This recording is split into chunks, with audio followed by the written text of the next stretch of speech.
Welcome, and thank you for joining me tonight on Boring History for Sleep, where we slow things down, dim the lights of the past, and take a gentle stroll through forgotten corners of human experience. Tonight, we'll drift softly into the hazy, herb-scented world of altered states in medieval times. We won't rush, or sensationalize, rather. We'll carefully unfold how people of centuries past sought to escape their pain, commune with spirits, or simply drift into visions and dreams. Along the way, we'll explore the roles of plants, potions, rituals, and substances that promise transcendence or oblivion, depending on the user's intent and the times they lived in.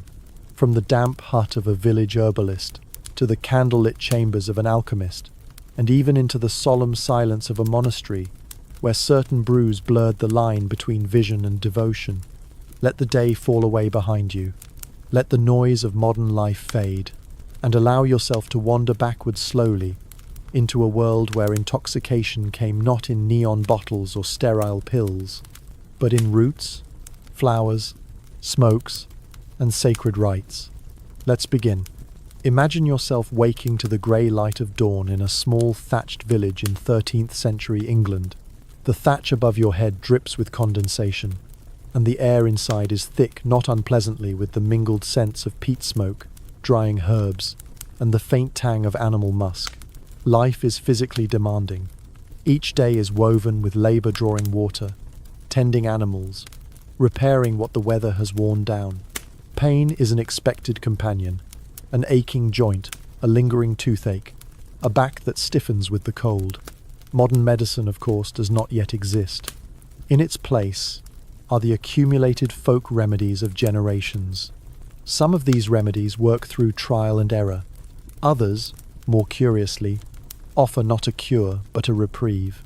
You see, the medieval world is not one that shuns altered states. On the contrary, it accepts them, sometimes even reveres them. In the common home, substances like henbane and mandrake root might be used with care, ground into poultices or steeped into teas by a village wise woman or healer. These were not recreational indulgences, they were tools. Mandrake, for example, with its forked human-like root, was believed to scream when pulled from the ground. Its narcotic properties were so potent that it was sometimes used to dull pain before a minor surgical procedure. Alcohol, too, plays a central role in daily life, but it is not quite the alcohol we know today. Ale is weak, consumed daily, even by children, as a safe alternative to often contaminated water.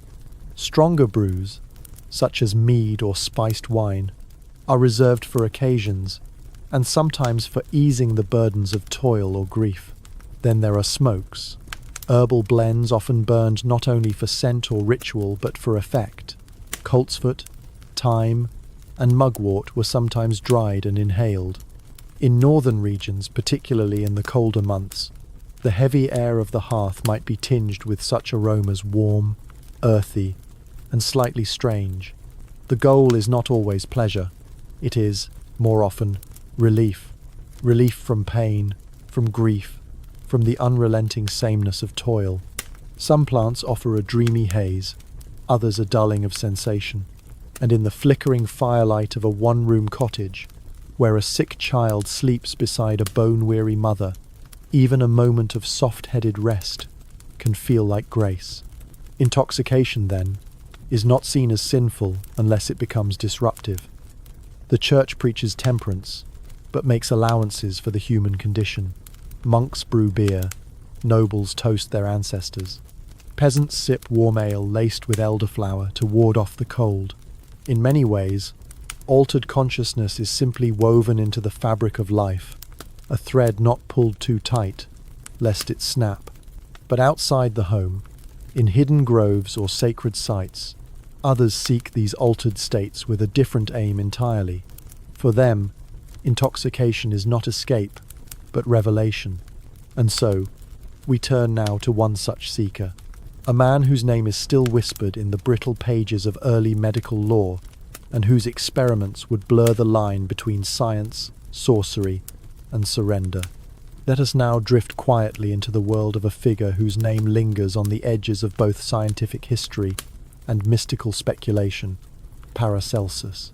Born Philippus Aureolus Theophrastus Bombastus von Hohenheim, around the year 1493, he would one day cast aside the old rules of medicine and declare his own path through alchemy, healing, and the mind's unseen powers. Picture the twilight of the medieval period, the late 15th and early 16th centuries. Cities are beginning to stir with Renaissance curiosity, yet the old medieval world still clings tightly to its customs. In this strange in-between era, Paracelsus emerges, striding through smoky taverns, monasteries, and the halls of fledgling universities, often wearing a long cloak and speaking with a confidence that bordered on heresy. He was a physician, yes, trained in medicine and surgery, but also an alchemist, a wanderer, and what we might today call a proto-psychologist. Paracelsus believed that the key to healing lay not only in herbs and minerals, but in understanding the spiritual and symbolic nature of illness itself. To him, the body and the cosmos were reflections of one another, and substances that altered consciousness might offer a glimpse into this hidden mirror. Among his many controversial ideas, Paracelsus held that small doses of substances often feared like mercury or opium could be powerful tools when used with precision. He was among the first European physicians to defend the careful use of laudanum, a tincture of opium dissolved in alcohol. To others, this seemed reckless or dangerous, but to Paracelsus, it was about balance. The dose, not the substance, made the poison. In quiet chambers filled with strange odors and the soft clinking of glass vessels, he would distill and test, recording his findings with near-poetic language. He saw intoxication not merely as escape or corruption, but as a portal, a controlled descent into the unknown, from which the wise could return with insight. He was fascinated by substances that could shift the mind, mandrake, belladonna, nightshade, but he did not see them as toys of the devil. Rather, he argued that all things in nature held the potential for healing if only one could understand their essence. Not everyone agreed. Paracelsus clashed frequently with the medical authorities of his day. He mocked the ancient writings of Galen and Avicenna, burning their books publicly. He accused the universities of clinging to lifeless dogma, refusing to see what the natural world was offering right before them. Despite his arrogance, or perhaps because of it, he gathered both admirers and enemies. Some saw him as a visionary, others as a dangerous madman. He travelled constantly, often in poverty, never staying long in one place. Along the way, he left behind strange notebooks, cures that seemed miraculous, and theories that still echo faintly in modern medicine. And what of his end? Paracelsus died in 1541, under uncertain circumstances. Some say he fell from a height, others whisper of foul play. His body was buried in Salzburg, though even his grave would be disturbed centuries later.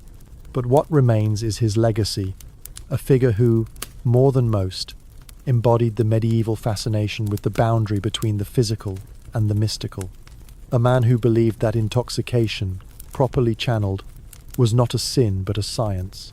As the smoke of centuries settles around his memory, we now turn to the broader context. What other substances, across the medieval world, were used to shift the mind or quiet the soul? And how did culture, climate, and custom shape what was feared and what was embraced?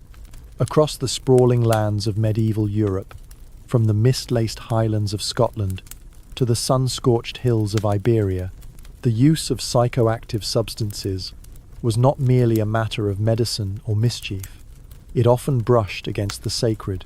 Let yourself imagine a twilight forest, the air quiet and cool, filled with the hushed stirrings of wind through pine and oak. In a glade unseen by outsiders, a figure kneels beside a small earthen bowl. The smoke that rises is thick and slow, coiling like memory itself. What's burning is not firewood alone, but something older, and meant not for the nose but for the spirit. Much of what we know about these practices comes in fragments, whispered accounts, church condemnations, and archaeological traces. Among the most intriguing are the ritual uses of mugwort, henbane, datura, and mandrake. These plants, all of them with hallucinogenic or narcotic effects, appear repeatedly in both folk medicine and religious folklore. Mugwort, for example, was called the dream herb in many parts of Europe. When burned or placed beneath a pillow, it was believed to induce vivid dreams, even visions. Some folk practitioners, especially women referred to as wise women or cunning folk, brewed teas or tinctures that included mugwort to enhance divination rituals. Henbane, far more potent, was a dangerous plant that could cause hallucinations and delirium. Yet, it was sometimes brewed into a kind of beer, carefully diluted and consumed as part of ecstatic celebrations. Archaeological digs in rural Germanic regions have uncovered pottery residues that hint at henbane-infused brews, suggesting these altered states may have played a role in seasonal or fertility rites. More dramatically, the famed flying ointments of witches so often cited in medieval trial records were said to be concoctions of fat infused with belladonna, datura, and other powerful plants. These ointments, when applied to the skin, particularly in warm, thin-skinned areas, could induce vivid, even terrifying hallucinations. Some scholars speculate that the myths of witches flying may have been symbolic descriptions of these visionary episodes, experienced while in a trance-like state. The Church, naturally, did not look kindly upon these practices. Many of these plants were listed as diabolical, their use associated with heresy, devilry, or pagan rites. But curiously, this condemnation did not always result in a clean break from the plants themselves. Monasteries, too, kept herb gardens, and while the monks may have brewed calming tonics rather than ecstatic potions, the knowledge of these plants endured.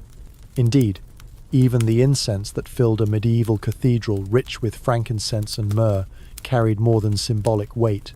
Modern chemical analysis has shown that such incense can have mildly psychoactive effects, promoting calm, slowing breathing, and altering mental states in subtle ways. In the flickering light of stained glass windows, with the drone of chant echoing through stone, worship itself could become a kind of intoxication. Beyond Europe, the story grows even more fascinating. In Islamic medicine of the medieval period, substances like hashish derived from the cannabis plant were both used and debated. While Orthodox theology discouraged intoxication, certain mystic traditions, particularly among the Sufis, used altered states to seek divine unity. Travel accounts from Christian pilgrims and traders occasionally mention the use of hashish in the East, often with bewilderment or suspicion. Some exaggerated these tales, spinning stories of assassins drugged into loyalty, a tale largely debunked, but persistent in the medieval imagination. What links all of these uses, whether Christian, pagan, or Muslim, is the idea that certain substances could act as keys, unlocking doors between the body and something beyond. Whether the destination was called God, vision, healing, or madness, the path was marked by smoke, bitter brews, or ointments rubbed quietly into the skin. Yet these practices remained shadowy not because they were always evil, but because they danced along boundaries the medieval mind both revered and feared. The line between the sacred and the forbidden, between healing and heresy, was not always clearly drawn. And so, with our minds softened like parchment warmed by firelight, we turn now to another part of this world. What of those for whom daily intoxication was not ritual or medicine, but celebration? How did the elite, the nobles, kings, and scholars indulge in altered states? And what does that tell us about power, pleasure, and perception in the medieval world? Now, let us leave behind the smoky village huts and secret forest rites, and move upward into the stone halls of castles, the richly adorned chambers of noble estates, and the echoing libraries of early universities. Here, intoxication took on a different shade, less about survival or spirit, and more about indulgence, status, and sometimes the pursuit of strange knowledge. Among the nobility, the act of consuming wine, mead, and other fermented drinks was not merely common, it was expected. A feast without wine was hardly a feast at all. But this was not the casual ale of peasants. Wines were imported, spiced, and often sweetened with honey, clove, cinnamon, or even rare herbs. In the courts of medieval France and Italy, where refinement became a sign of power, certain drinks were rumoured to contain exotic ingredients not only for taste, but for sensation. One such concoction was Hippocras, a spiced wine attributed to Hippocrates, though the medieval version bore little relation to medicine. Rich with sugar, ginger, and galangal, it was known to be warming, stimulating, and when consumed in large amounts quite disorienting. The elite had access to ingredients the lower classes never touched. Opium, brought in from the east, appeared in select apothecaries and noble households. It might be mixed into cordials, preserved in syrups, or even turned into sleep aids for the anxious noble mind. In the academic circles of universities like Bologna, Paris, and Oxford, another kind of intoxication took root, that of alchemical curiosity. Scholars experimented with distillation, trying to isolate the essence of wine into something purer and more potent. Thus was born aqua vitae, the water of life, what we now think of as early spirits. Imagine a scholar by candlelight, surrounded by glass vessels, copper stills, and open tomes. He pours a clear liquid from one flask to another, cautiously noting its effects, not just on the body, but on the mind. Some believed this distilled essence could preserve youth. Others thought it could purify the soul. Still others, less mystical, more human, simply drank it. Alcohol in this distilled form spread quickly through elite circles. Its intensity made it seem powerful, otherworldly, even divine. It became a luxury, a curiosity, and as always a tool for celebration. In contrast to the grim, work-laced relationship with altered states among the lower classes, the elite often embraced intoxication as a form of excess. There were court feasts that lasted for days. Records speak of tournaments followed by drinking contests, where lords tested not only their sword arms, but their ability to remain upright after flagons of fortified wine. Yet there were limits, even here. Nobility was expected to display moderation, at least in public. A drunken knight might be the subject of ridicule, a stumbling lord, a liability. And so, while intoxication was common, it was often cloaked in ritual, toasts, rites of passage, ceremonial brews shared only on holy days or victories. There were also moments where altered states intersected with intellect. Some nobles and clerics believed that mild intoxication could loosen the tongue, unlock poetic insight, or bring divine inspiration. A monk might sip a fortified herbal wine while copying texts late into the night. A court poet might compose verse after a carefully measured draught of mulled wine. Even here, in these well-lit halls, intoxication retained its ambiguity. It was welcome, but only within the bounds of propriety. Too much indulgence, and one risked slipping into the realm of the disreputable, the mad, or the damned. This tension between control and surrender, between elevation and descent, shaped the elite's approach to substances. What was indulgence for some could be dependence for others, and though cloaked in wealth and ceremony, the experience of intoxication, its pleasures, its dangers remain deeply human. As our lantern light fades on these opulent scenes, we turn to those left behind, the condemned, the feared, the ones labelled witches or mad. As the candle burns lower and the shadows deepen, we now step into the more uncertain and shadowed edges of medieval society, the places where altered states were not healing, nor celebration, nor revelation, but suspicion. In these darker margins, intoxication was often no longer a tool or a choice. It became instead evidence of deviance, of corruption, of contact with powers forbidden. It is here that we find the persecuted, the women accused of witchcraft, the wandering mad, the heretics whose visions were seen not as divine, but as delusion. To the medieval mind, the boundary between natural and supernatural was not fixed.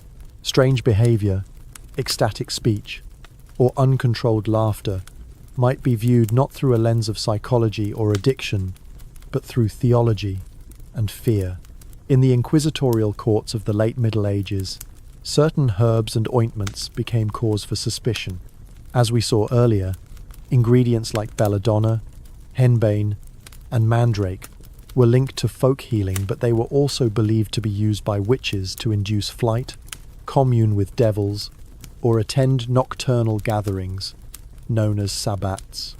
Some women confessed under torture to using flying ointments, thick salves supposedly smeared on the skin to grant passage to demonic realms. These ointments were often made with animal fat and psychoactive plants, creating intense hallucinations. In the safety of a controlled, modern setting, they might be understood as a kind of visionary experience. But in medieval Europe, they were taken as proof that the accused had danced with demons or sworn allegiance to Satan. The use of such substances blurred the line between inner and outer worlds. When someone claimed to see spirits, or to speak to voices no one else heard, the explanation was rarely chemical. It was spiritual, and that made it dangerous. Possession, too, was sometimes linked to intoxication. A woman or man convulsing, speaking in unknown tongues, or collapsing in fits might be thought to have been overtaken by a demon or perhaps by madness. The two were often indistinguishable in the eyes of the church. Public punishment was harsh. A woman caught with dried herbs in suspicious quantities might be accused of witchcraft. A healer whose potions caused strange dreams or trances could be charged with practicing forbidden arts. The fact that these substances had real effects, that they could calm pain, alter perception, or induce visions, made them all the more alarming. In some places, even knowledge itself became suspect. A man or woman who could name too many plants, who knew how to distill, brew, or blend, could be labelled as unnatural, perhaps touched by something not divine, but infernal. And yet, despite the threat of persecution, these traditions persisted. In remote villages, knowledge was passed quietly, in whispers. In monasteries, it was preserved under Latin names, cloaked in the language of medicine. In markets and at crossroads, healers still sold tinctures and teas to those in pain quietly, discreetly, often with the warning to take only a little. It is important to note that not every region treated these practices the same. In Scandinavia, Eastern Europe, and parts of the Balkans, folk traditions involving intoxicating herbs continued well into the early modern period, with less interference. But as the power of inquisitorial courts spread, especially in Central and Western Europe, so too did the fear of intoxication as a pathway to damnation. Even madness itself was suspect. There were no asylums as we know them today. Those whose minds seemed to be elsewhere were often locked away, hidden, or left to wander. In some cases, they were pitied. In others, they were feared. Their altered perceptions, their loss of self-control, made them too much like the intoxicated and thus too close to the abyss. So, in this world of stone and superstition, intoxication came to represent something more than escape. It represented risk of moral decay, of spiritual danger, of being marked as other. As the flickering torchlight retreats from these fearful chambers, let us step once more into the open air. There are still other ways that altered states shaped medieval life, not through punishment, but through celebration, myth, and storytelling. For in the songs of bards and the pages of illuminated manuscripts, we find dreams of transformation and tales where the line between reality and reverie is purposefully blurred. Let us now move gently into a world not of law or punishment, but of imagination. For in the folk tales and myths of the medieval world, intoxication was not always feared. Sometimes it was magical, transformative, even necessary. Picture a quiet evening in a village inn, firelight dancing against soot-darkened beams, as an elder tells a story, perhaps in rhyme, perhaps in prose. The children lean close, the adults sip slowly from clay mugs, and the tale begins. In many of these tales, the boundary between the waking world and the dream realm is not sealed. There are magical draughts that make one sleep for 100 years, enchanted wines that cause visions, potent brews that reveal one's destiny, potions and poisons, indistinguishable in some cases, drive the plots of both tragedy and comedy. Consider the many versions of the sleeping potion motif found across Europe. In some, a young woman drinks a draught meant to preserve her purity or conceal her escape. In others, a lover takes a potion that induces a death-like sleep, leading to all manner of confusion and unintended consequences. These tales, though fictional, mirror the real medieval fascination with substances that altered the mind or the body. Sleep, dreaming, unconsciousness. These were not simply physical states, but spiritual thresholds. To fall asleep under the influence of a herb or potion was to travel, in a sense, to another world. Mugwort, again, makes frequent appearances.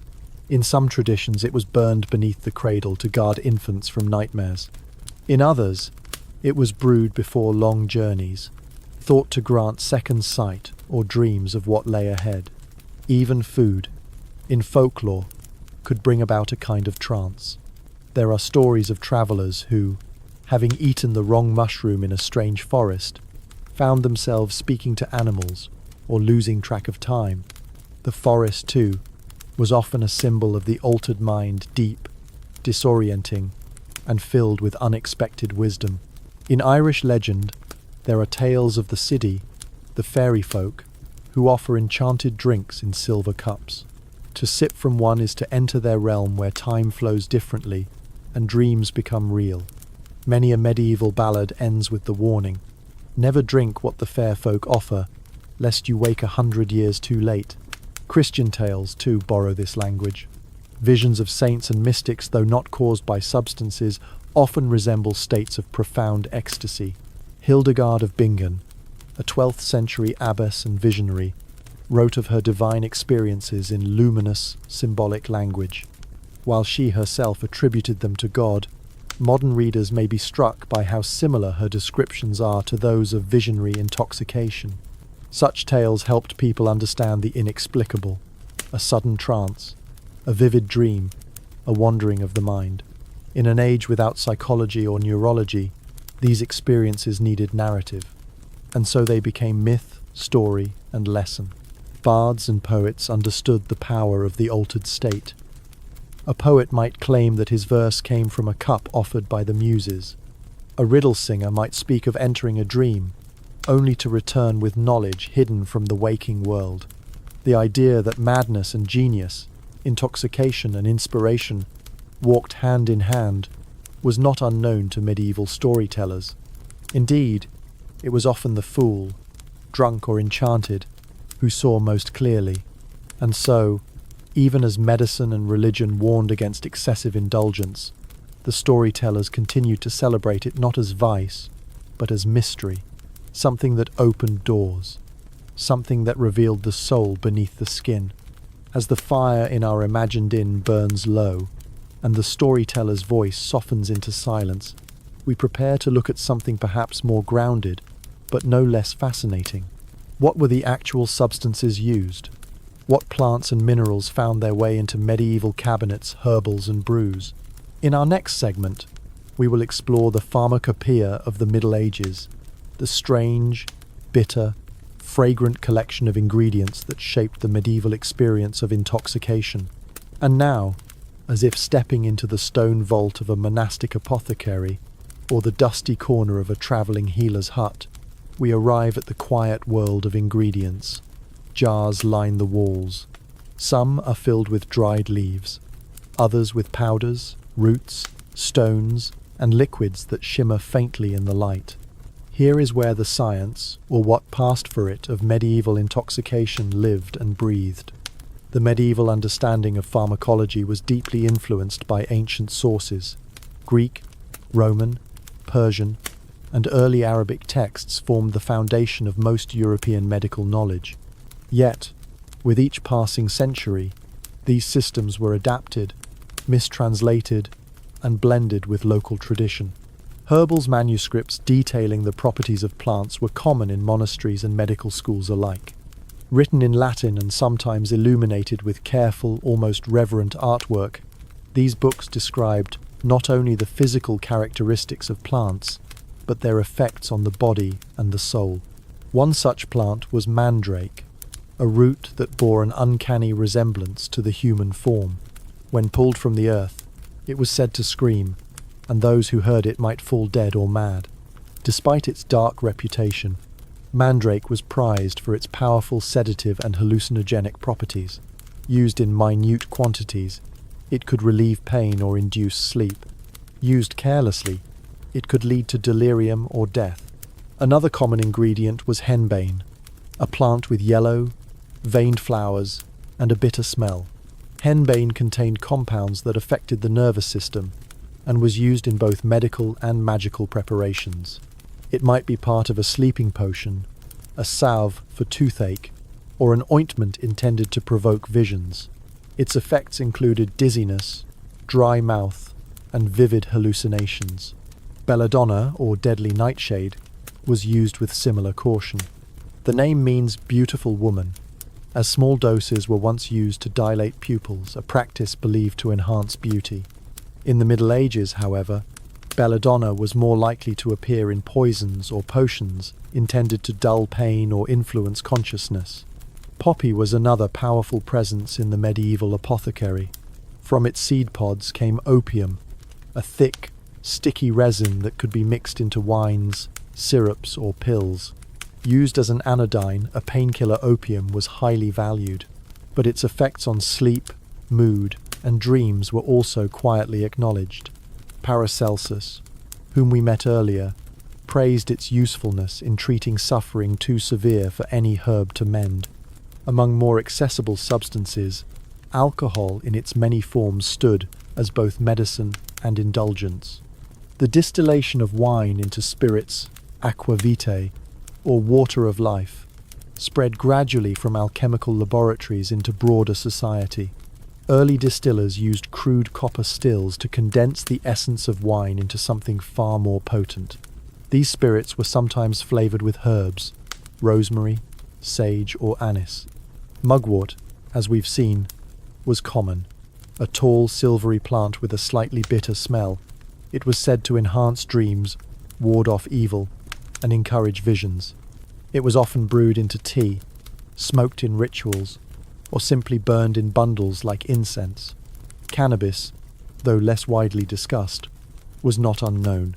In some Arabic medical texts later translated into Latin, hashish was described as both medicinal and problematic. Whether or not it saw widespread use in medieval Europe is debated, but archaeological traces suggest at least sporadic presence, especially in port cities and trade hubs. Myrrh and frankincense, brought by traders from the East, were prized not just for their scent, but for their mild psychoactive qualities. Burned in churches, they helped create an atmosphere of reverence, and chemically, they acted on the brain to reduce anxiety and heighten calm. All of this, of course, was filtered through a system of theory quite different from today's blood. The medieval model of health was based on the four humours: blood, phlegm, black bile, and yellow bile.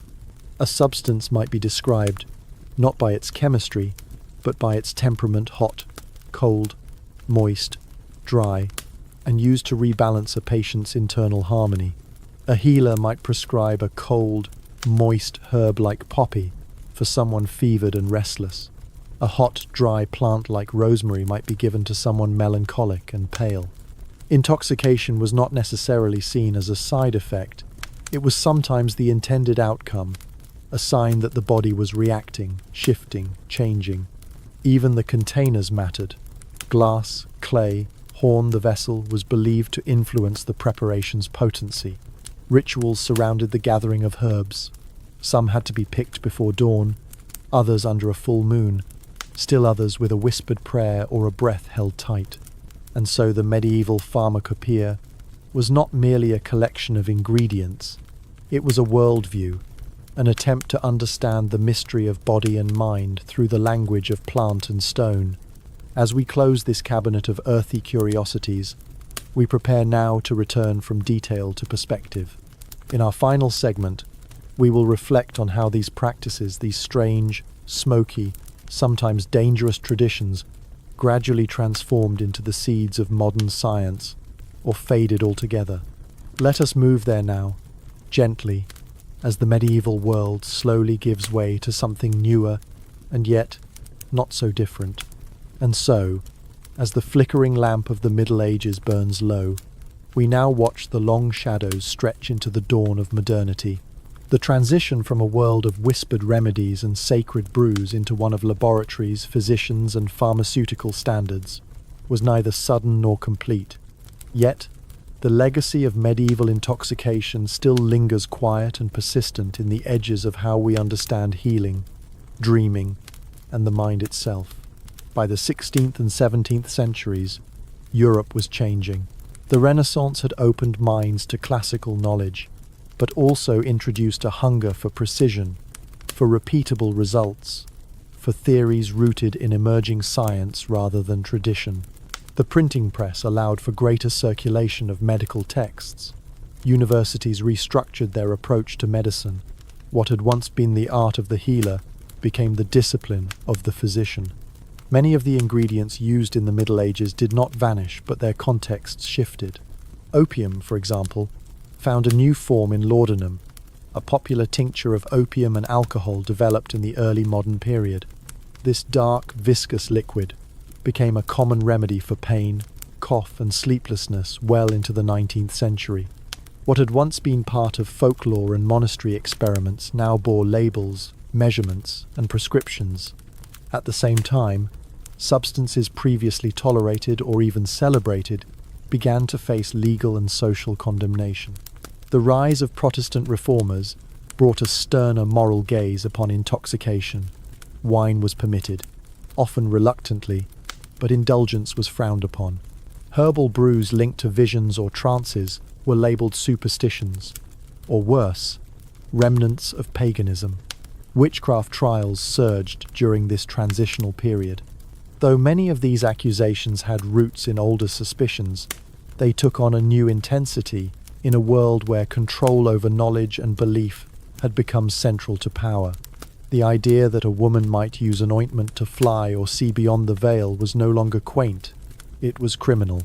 And though belief in such practices waned, the persecution left a scar across the landscape of folk healing. Meanwhile, alchemy, once a blend of spiritual philosophy and rudimentary chemistry, began to fragment. Some alchemists gave way to chemists, refining their processes, documenting their observations, and gradually stripping away the mystical language. Distillation remained, but now it served apothecaries, not visionaries.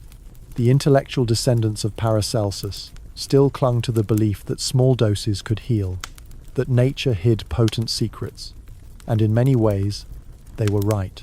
From their work came the foundation of pharmacology, the systematic study of how substances affect the body and mind. Yet something intangible was lost in the shift. The sense that intoxication might be a gateway not only to healing but to revelation became a fringe idea. Dreams were dismissed. Visions were labelled delusions. Where once a monk might sip a calming herb and ponder divine mysteries, a modern patient took a tablet to restore chemical balance. Even so, the legacy remains. The modern herbalist draws from recipes once recorded by monastic scribes. Sleep aids today still include extracts of valerian, chamomile, and passion flower herbs known to medieval healers. In the stories we tell, too, the memory lingers. Enchanted potions, sleeping spells, vision quests. These ideas still populate our myths, our literature, our films. The language of transformation through substances, though medicalized, has never entirely disappeared. And in recent years, some have turned back. Modern research into psychedelics, plant medicines, and ancient healing traditions suggests a quiet return to questions long set aside. What does it mean to change consciousness? Can it heal? Can it reveal? Can it reconnect us to something forgotten? As we prepare to gently close this chapter, it becomes clear that the medieval relationship with intoxication was not primitive, nor purely dangerous. It was complex, intimate, and deeply human. Whether taken in the dim corner of a peasant's hut, the golden hall of a noble feast, or the cloistered study of a monk, these substances were always more than physical. They were part of how people faced pain, sought meaning, and tried, if only briefly, to step beyond the self. Now, as our journey draws to a close, let us settle once more into the quiet of the present, carrying with us the softened echoes of that distant, fragrant world. Thank you for staying with me through this quiet exploration of the altered mind in medieval times. As you drift towards sleep, let your thoughts rest gently on the idea that across centuries, in huts and halls and cloisters, people have always sought ways to ease their pain, to glimpse the divine, or to simply feel something different.